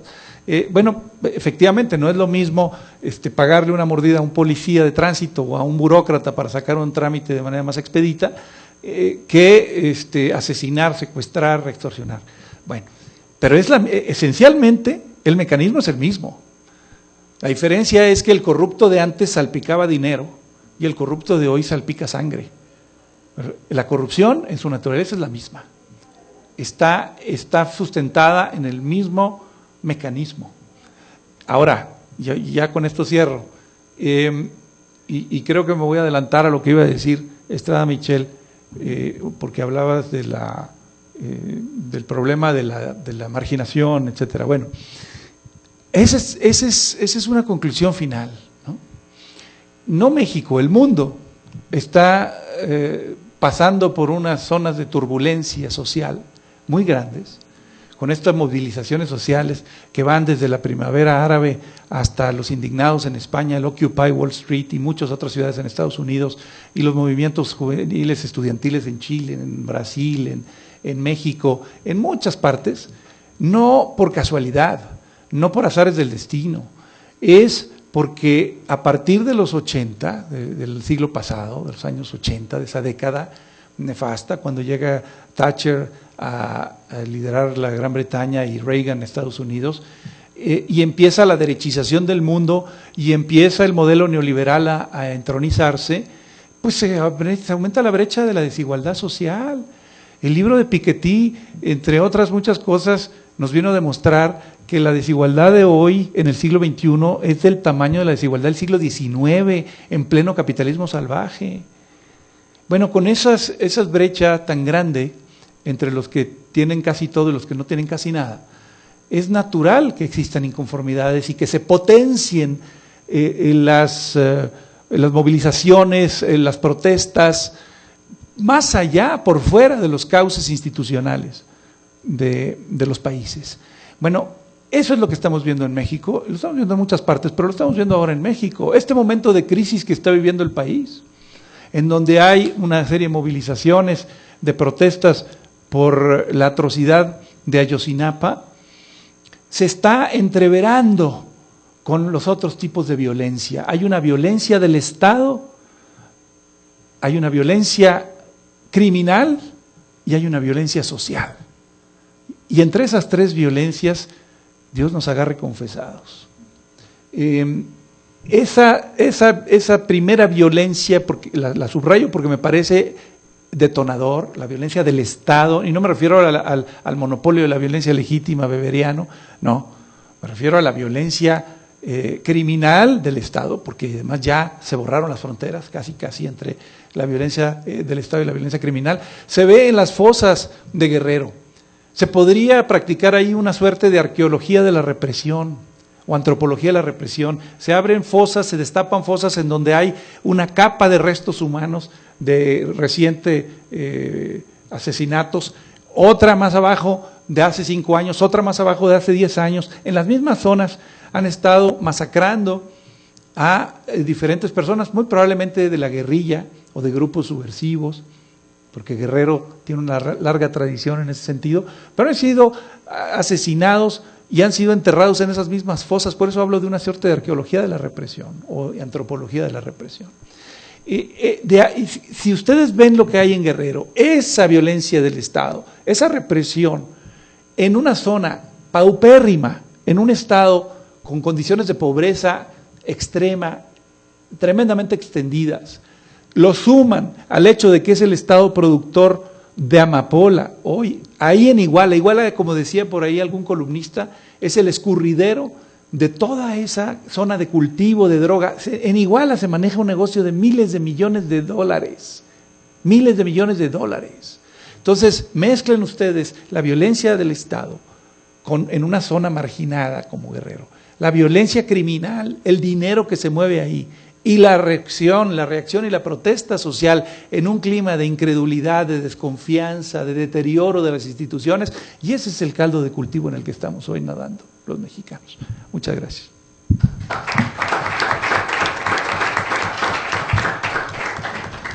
Vamos a pasar rápidamente a una ronda de preguntas y respuestas. Tenemos el tiempo exacto para que sean 3 preguntas, una para cada uno de los ponentes.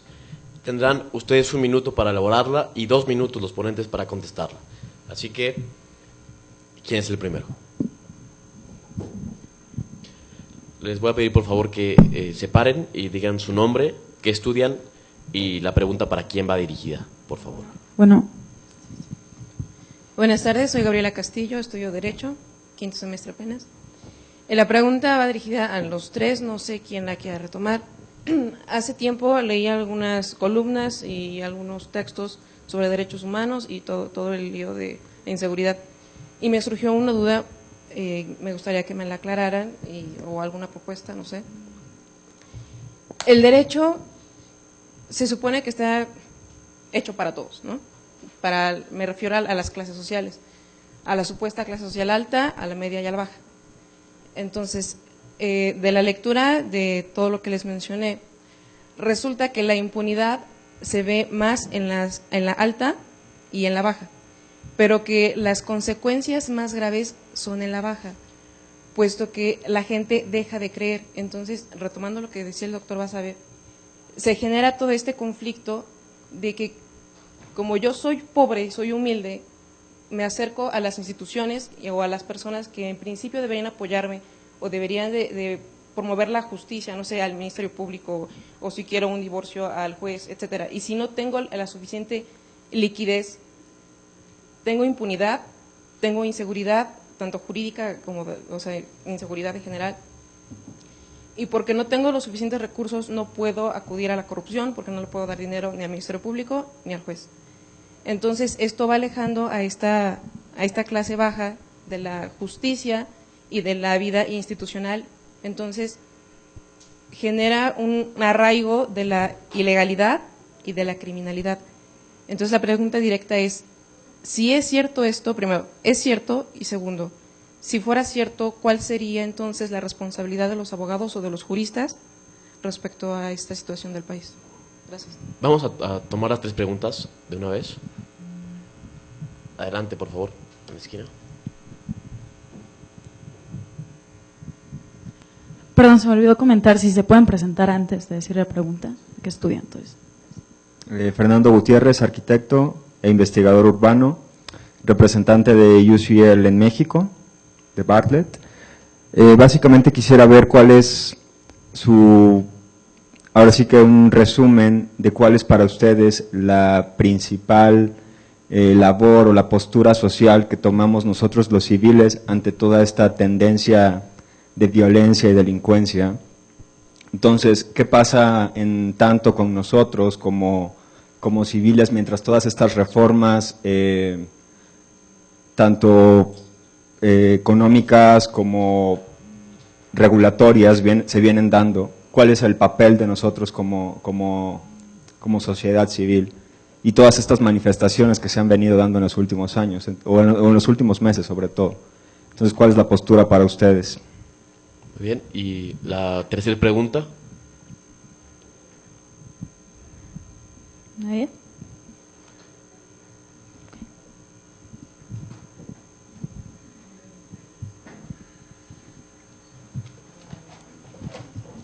Buenas tardes, mi nombre es Gabriela Lomelí y estoy en segundo año de la Escuela Libre de Derecho. Mi pregunta va en especial al doctor Torres Landa. Había mencionado que Ayotzinapa pudo haber sido impedido y creo que sí fueron los 3 o al menos 2 de los ponentes mencionaron que el mando único y la eficacia de los policías podría también ayudar al impedimento de todos los tipos de delitos. Pero si bien ni los mandos únicos ni las policías certificadas, como así llegaron a mencionarlo algunos de los presidentes, han sido de gran solución. Entonces, más que nada en concreto es esa pregunta hacia el doctor, que usted cuál cree que fue la medida correcta o debería de haber sido la medida correcta para evitar el caso de Ayotzinapa. Muy bien. Bueno, vamos, para que nos dé tiempo, les voy a tomar 2 minutos. ¿Quién gustaría empezar? Bueno, sigo por el orden de las preguntas, a lo mejor le corresponde a Rafael primero. Sí. Perfecto. 2 minutos, cuando falte uno, yo les aviso. Rapidísimo. Gaby, además de que me da muchísimo gusto verla aquí, y le agradezco que esté volviendo a soportarme. Por supuesto, la impunidad a alguien le beneficia. Y me temo que la respuesta es muy clara y no me tomará más de 30 segundos. La impunidad, hoy por hoy, beneficia a los más privilegiados. Mantiene privilegios, de eso se trata. En buena medida, el obedézcase pero no se cumpla, servía para mantener privilegios, ¿no? Que quizá en sociedades del antiguo régimen pudieran estar justificados o no, esa ya es otra discusión, pero en un Estado constitucional igualitario, un Estado de derecho, pues atenta gravemente con la convicción de que la ley es para todos, ¿no? Y que las leyes buenas, justas y practicables deben beneficiar a todos, porque de otra forma pues no son derecho, así de claro. El problema es el problema del péndulo, y los excluidos son más excluidos a través de las leyes, a través de la impunidad y de la corrupción, que es evidentemente un acicate para la propia malformación del Estado constitucional, por así decirlo. Y al arquitecto Fernando, pues yo creo que hemos acudido en las últimas décadas a un despertar de la sociedad civil que tenía que darse, que es sumamente útil, sano. Me da la impresión que tiene que canalizarse todavía a través de estructuras mucho más formalizadas y eficaces, pero que estamos viendo cosas inéditas que me parece, yo soy un optimista, van por fin a mandar al basurero de la historia al México autoritario, ¿no? Yo quiero pensar que así va a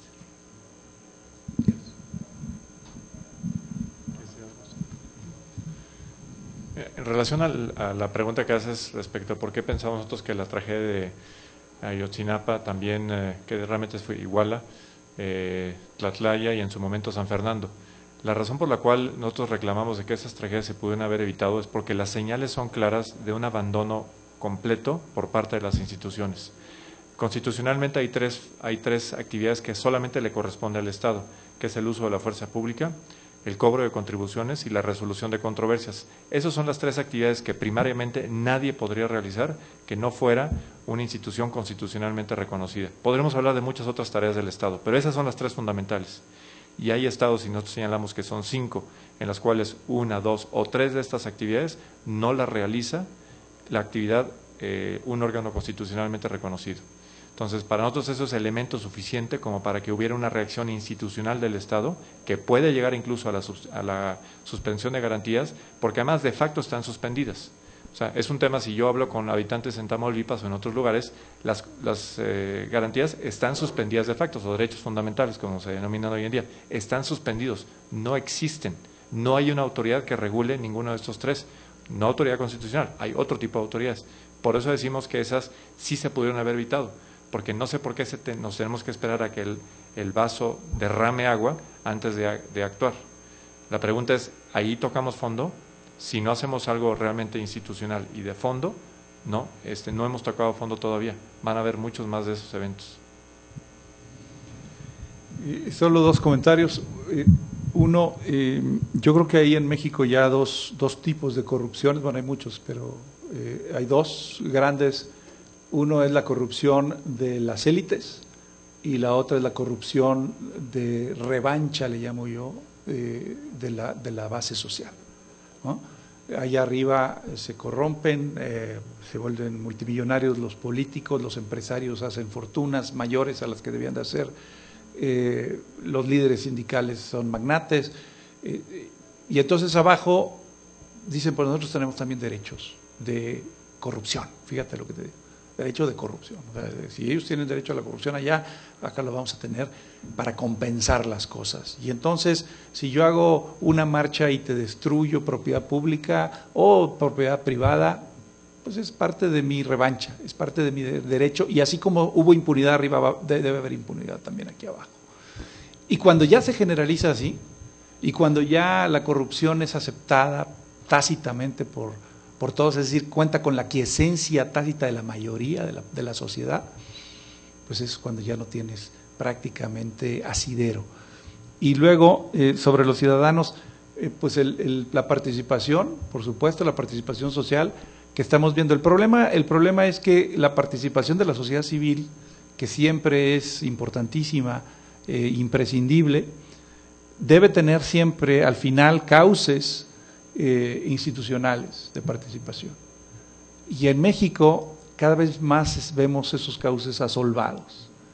Y en México ves que toda esa energía social que está desatada por el problema, la crisis de Iguala y de Cocula, por cierto, porque siempre se habla nada más de Iguala, pero en Cocula estamos viendo cada vez más que también allí se cuecen habas. Esa crisis, digo, está explotando en una energía social que no encuentra canales de participación, porque el canal natural sería las elecciones federales del próximo año, en 2015, y las estatales, las locales, que va a haber creo que en 9 estados, y ahí manifestar la inconformidad o tus preferencias o tu protesta cuando la sociedad civil dice yo no tengo por qué ir a ese cauce electoral porque todas las opciones son igual de malas, entonces es cuando te empiezas a ver que revienta el aparato institucional, o por lo menos está a punto de reventar. Ese es el problema, no porque sea un exceso de participación de la sociedad civil, sino porque esa sociedad civil, esa energía no encuentra su cauce institucional. Bien. Para finalizar, vamos a pasar a la entrega de los reconocimientos.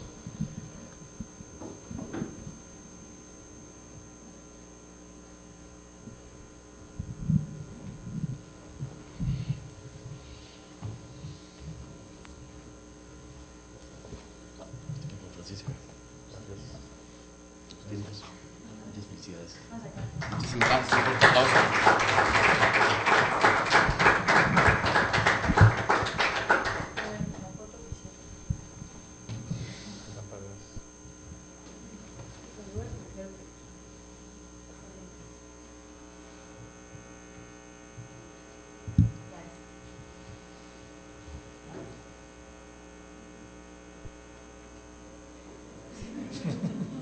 Así azulito.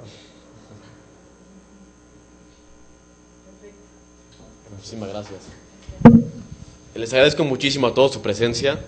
La conferencia, como les comenté, está grabada y la vamos a transmitir la próxima semana. Chequen nuestras redes sociales, en Diálogos, en Facebook, y estén pendientes para nuestro próximo encuentro. Muchísimas gracias por su presencia.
¿Les dieron el pase de salida?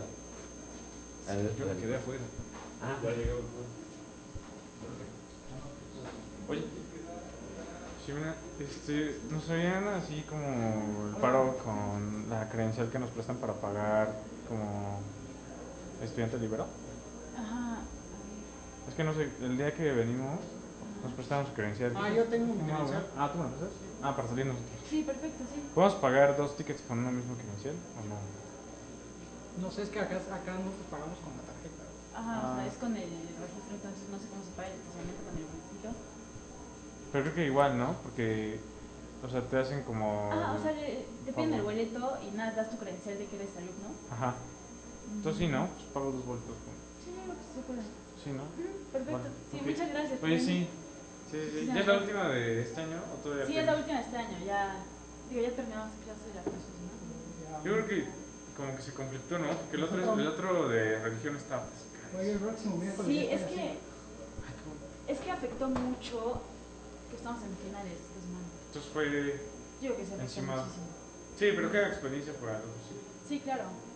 Sí, vamos viendo qué nos va faltando.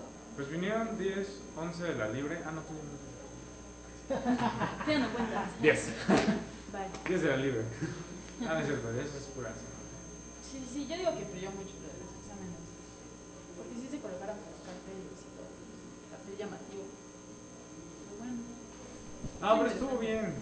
La verdad estuvo muy bien. Estuvo muy interesante. O sea, no sé, igual y el formato, ¿no? Se puede alargar un poco más con preguntas y respuestas porque eso es como... Sí, es que... muy retórico. Exacto.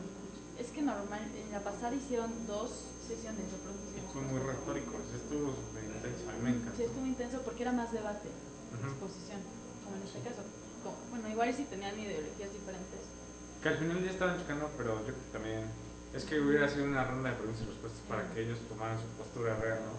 Sí, porque uno decía de sí, legalidad o no. Rafa en clase, o sea, también Basabe también, cuando está solo. Muy buenos. Son muy raros, no que son radicales, pero unos puntos como están. Y aquí se encontraron muchos puntos que Sí, exacto. Sí. una ronda de preguntas igual intermedia. que haya más dinámicas y un poco más de retórica. Antes de... Sí, yo creo que deben de dejar más tiempo a las Sí. Y luego continuar. Faltaban 10 minutos. ¿Qué? Quedaban 10 minutos nada más de preguntas. Ni modo. Estuvo bien, güey. Sí, muy bueno. Muy Se bueno. puede alargar más, porque aparte creo que hasta Sí, ellos sí, se siempre. quedan. Ah, no, bueno, yo por mí todo el día. La cosa es que todos, cada 2 horas hay eventos, entonces reservamos de 11 a 1. Ah, ok. Además, la gente tiene clases a la 1, entonces Ah, ¿quién nivel? lo hacemos de 2 horas, sí. Sí, Pero qué bueno que viniste. A ver si luego hacemos un evento juntos. Pues nos vamos a ver mañana, ¿no?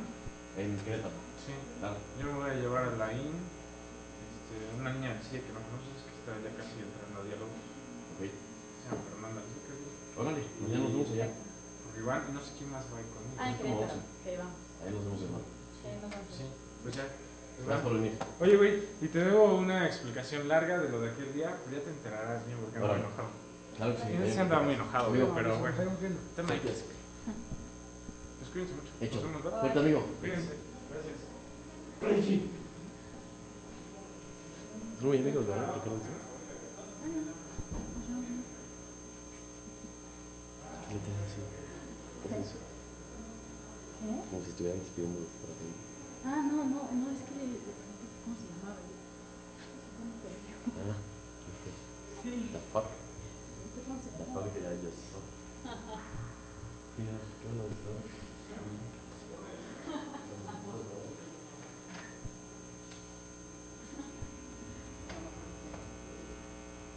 Pues ya no me acuerdo.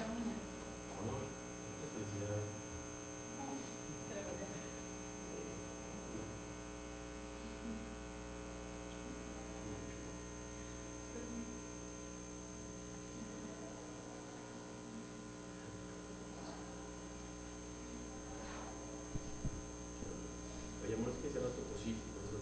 Es que sí, todo bien. Me queda una malito.